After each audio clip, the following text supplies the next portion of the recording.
Hello दोस्तों, मैं फिर से एक बार आप सबों को स्वागत करता हूं अपने बारक्राफ्ट इन्फोटेक यूट्यूब चैनल में। दोस्तों एक्चुअली आज फिर से मैं जहाँ मैं वीडियो बनाता हूं आखिर फाइनली मैं वहां पहुंच गया हूं। और आज जो मैं आप लोगों को टॉपिक लेकर के आया हूं ये है फेस रिकॉग्निशन के बारे में, फेस आइडेंटिफिकेशन के बारे में कि किस तरह से ये जो फेस रिकॉग्निशन होता है वो किस तरह से काम करता है, इसका क्या बेनिफिट है, क्या लॉसेस है, प्राइवेसी जो होता है इंसान का उससे इसको कितना हानि है, ये सारी चीज़ों को हम लोग इस वीडियो में देखेंगे। और ये एक बहुत इम्पॉर्टेंट वीडियो है क्योंकि फेस रिकॉग्निशन आज के ज़माने में हर कोई इस्तेमाल करता है, हर डिवाइस में आजकल आ गया है फेस रिकॉग्निशन। अगर मैं बात करूं कि जो पश्चिमी सभ्यता जो है, पश्चिमी सभ्यता में अमेरिका हो गया, इंग्लैंड हो गया, उन लोग जो है उन लोग हालांकि अगर देखा जाए तो फेस रिकॉग्निशन के ऊपर बहुत सारी जगह पे बहुत सारे लोगों को लेकर के बहुत सारे सवाल हैं और कहीं कहीं तो यहाँ तक भी नौबत आने वाला है कि शायद वहाँ पे फेस रिकॉग्निशन सिस्टम बंद कर दिया जाए प्राइवेसी पॉलिसी को लेकर के। लेकिन हमारे देश में ये बहुत ज़ोर शोर से बढ़ रहा है। हमारे देश भारत में अभी बहुत डिमांड है फेस रिकॉग्निशन का। तो इसीलिए आज मैंने सोचा कि क्यों ना एक फेस रिकॉग्निशन के बारे में लोगों को बताया जाए, आप सबको बताया जाए। कम से कम जो मेरे फैमिली मेम्बर हैं, जो 1,500 का जो फैमिली मेम्बर है मेरा, कम से कम उन लोगों को पता चले कि आखिर ये फेस रिकॉग्निशन होता क्या है और ये काम कैसे करता है। तो सबसे पहले अगर हम इसका काम करने के तरीक़ों को देखें तो ये क्या करता है कि कैमरे से आपके फेस को रिकॉग्नाइज करता है। और ये पूरी का पूरा तरह से अगर टेक्नोलॉजी के हिसाब से देखा जाए, पूरा गणित जिस तरह से होता है, मैथमेटिकल रूप में आपके पूरे के पूरे फेस को क्या करता है, ये आइडेंटिफाई करता है एक कैमरे के द्वारा। और उसके बाद में इसका इस्तेमाल या तो आपका बायोमेट्रिक्स के रूप में हो सकता है। अगर आप कहीं पे किसी कमरे में घुसना चाहते हैं तो वहाँ पे आपका फेस रिकॉग्निशन हो सकता है, आई रिकॉग्निशन भी होता है, थंब रिकॉग्निशन भी होता है। तो बहुत सारे ऑप्शंस हैं, लेकिन हम लोग बात कर रहे हैं आज स्पेशली फेस रिकॉग्निशन के बारे में। तो अभी देखते हैं एक्चुअली जो पॉइंट है कि आखिर ये फेस रिकॉग्निशन कितना हद तक सही है, क्या ये सही काम करता है या नहीं करता है। तो अगर इसका परसेंटेज देखा जाए तो फेस रिकॉग्निशन 75% तक ये सही माना जाता है, 75% का। अभी ये किसी को पहचान करने में काफ़ी मदद करता है। जैसे मान लीजिए कि अगर कोई आपराधिक तत्व है, कोई अगर क्राइम किए हुए हैं तो उसका फेस रिकॉग्निशन डेटाबेस से मैच करके उससे मिलाया जाता है। अगर जैसे सपोज दैट कि कोई डेड बॉडी है, किसी का शव है जो नहीं मिल पा रहा है वो कि कहाँ का है नहीं है, तो उस सिचुएशन में भी फेस रिकॉग्निशन किया जाता है। मतलब सॉफ्टवेयर के थ्रू उसका फेस को लेके उसका फेस को रिकॉग्नाइज किया जाता है कि ये कहाँ का है। अगर उसका डिटेल्स वहाँ से मिल जाता है तो डायरेक्टली उनके घर तक ये चीज़ पहुँचा दिया जाता है। अभी बात करते हैं हम लोग कि आखिर फेस रिकॉग्निशन का उद्देश्य क्या है, क्या पर्पस से फेस रिकॉग्निशन को बनाया गया है। तो जैसा मैंने पहले बताया कि फेस रिकॉग्निशन जैसे हम लोग आइरिस होता है कि आँख का रिकॉग्नाइज किया जाता है, कहीं थंब का रिकॉग्नाइज किया जाता है। तो इस तरह से पहचान करने के लिए, मतलब किसी भी जगह में लोगों को पहचान करने के लिए इसका इस्तेमाल किया जाता है। या अगर आप बोल सकते हैं सपोज कि अगर कहीं चोरी हो गया, अगर किसी मोहल्ले में चोरी हो गया, वहाँ सीसीटीवी कैमरा लगे हुए हैं, तो वहाँ से जो भी उनका चेहरा होता है वो चेहरा ले करके डेटाबेस से मैच कराया जाता है कि आखिर ये कौन बंदा है जिसने ये चोरी किया है। तो उद्देश्य इसका साफ है कि लोगों की पहचान करने के लिए फेस रिकॉग्निशन का इस्तेमाल किया जाता है।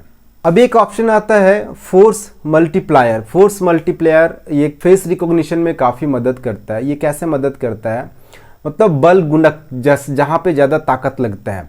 तो अभी आप सोचिए कि यहाँ पे अगर देखा जाए, अगर परसेंटेज देखा जाए यहाँ पे, तो 1 लाख नागरिक के ऊपर 144 पुलिसकर्मी हैं भारत में। अगर इसका परसेंटेज अगर आप डिटेल्स देखेंगे आपको मिल जाएगा, गूगल में सर्च करेंगे आपको ये चीज़ मिल जाएगा। तो ऐसे में 1 लाख लोगों के ऊपर मात्र 144 पुलिस, तो बड़ा मुश्किल हो जाता है लोगों को ढूंढना, या जो क्राइम करते हैं वहाँ पे जा कर के लोगों को पता करना।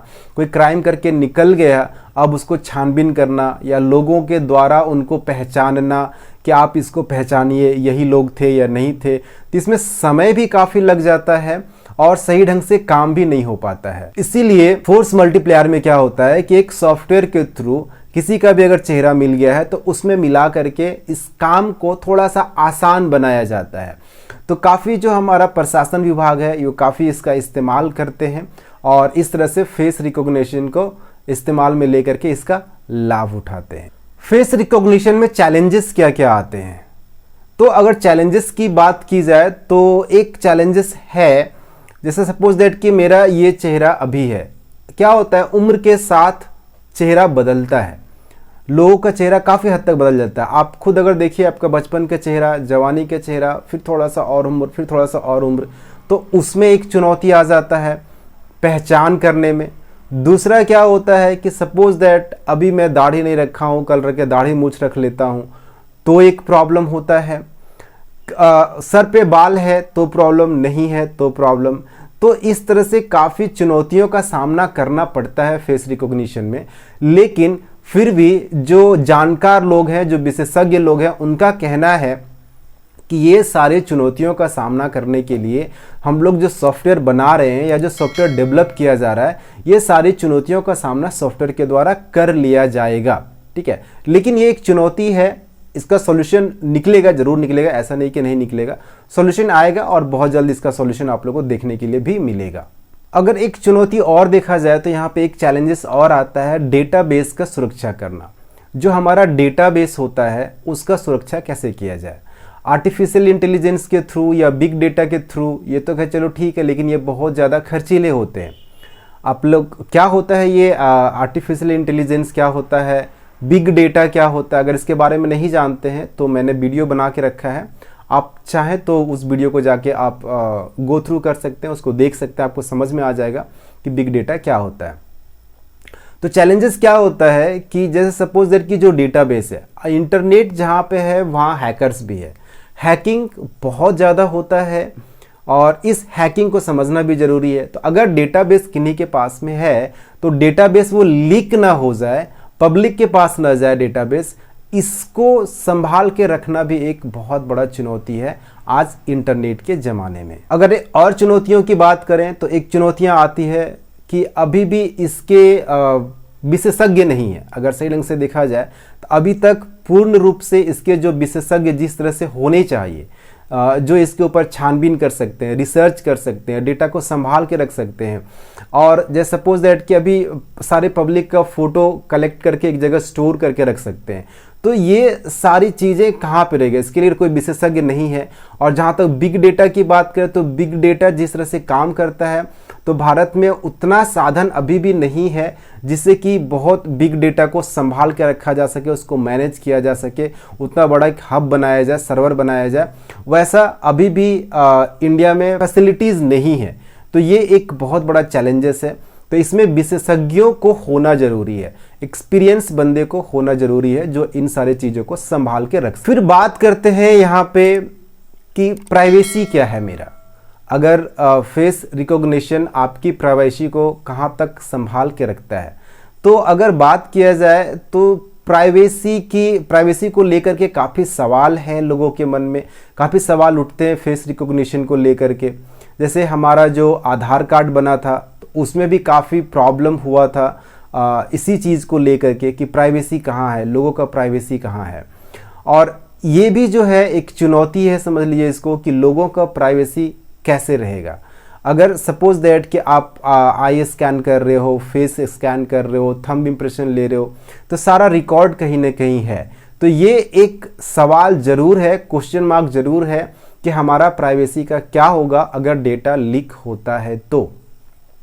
हालांकि सरकार अभी इसके ऊपर काम कर रही है, गवर्नमेंट काफ़ी ज़ोर शोर से इसके ऊपर काम कर रही है कि जो प्राइवेसी है उस प्राइवेसी को संभाल के रखा जाए, क्योंकि ये बहुत ज़रूरी है। अगर प्राइवेसी संभाल के नहीं रखते हैं तो फिर कोई फ़ायदा नहीं है फेस रिकॉग्निशन का। अगर एक बार डेटा लीक हुआ और किसी गलत लोगों के हाथ में लग गया तो बहुत कुछ उससे कर सकता है। तो ये भी एक सवाल है, अगर इसके ऊपर अगर काम करता है सरकार, अगर काम करती है तो एक बेनिफिट है कि फेस रिकॉग्निशन फिर बहुत बढ़िया होगा। अब बात कर लेते हैं थोड़ा सा कंक्लूजन की हम लोग इतने सारे चीज़ों के बारे में देखें कि फेस रिकॉग्निशन के बारे में हम लोग देखें यहाँ पे डिटेल्स।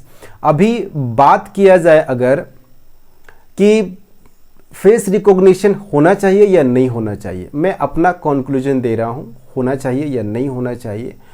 हर किसी का अपनी राय होती है, तो मैं हर वीडियो में जिस तरह से लास्ट में अपना कंक्लूजन देता हूँ उसी तरह से मैं भी यहाँ पे एक कंक्लूजन देता हूँ और ये निष्कर्ष निकालता हूँ। और मेरे ख्याल से जहाँ बहुत सारे देश अभी फेस रिकॉग्निशन को बंद कर रहे हैं, ठीक है, प्राइवेसी को लेकर के, तो मेरा मानना है कि अगर प्राइवेसी का ख्याल रखा जाए तो इंडिया में इसकी बहुत ज़रूरत है।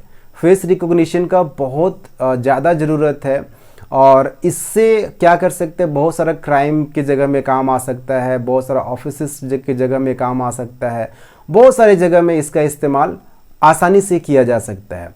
आजकल हम लोग मोबाइल में भी फेस लॉक आ गया है, आप देख सकते हैं, तो वहाँ भी काफ़ी आसान होता है मोबाइल को अनलॉक करना। एक प्राइवेसी तो है, आपका एक सिक्योरिटी है, लेकिन अगर ये डेटा लीक होता है तब मैं इसके खिलाफ हो जाता हूं कि कहीं ये डेटा लीक होता है तो प्राइवेसी लोगों का ख़त्म हो जाता है। लेकिन अगर प्राइवेसी पे काम किया जाए तो मेरा मानना है कि फेस रिकॉग्निशन सही है और इसको भारत में और भी अधिक मात्रा में इस्तेमाल करना चाहिए, ज़ोर शोर से इस्तेमाल करना चाहिए। तो दोस्तों आज का वीडियो यहीं तक था। अगर आपको फेस रिकॉग्निशन का वीडियो आपको अच्छा लगा तो आप प्लीज़ वीडियो को लाइक ज़रूर कीजिए। अगर चैनल पे नए हैं तो चैनल को सब्सक्राइब कर लीजिए, बगल में बेल आइकन है उसको दबा के आप ऑल बटन पे क्लिक कर लीजिए। तो थैंक यू दोस्तों, फिर मिलते हैं अगले वीडियो में, तब तक के लिए शुक्रिया, धन्यवाद।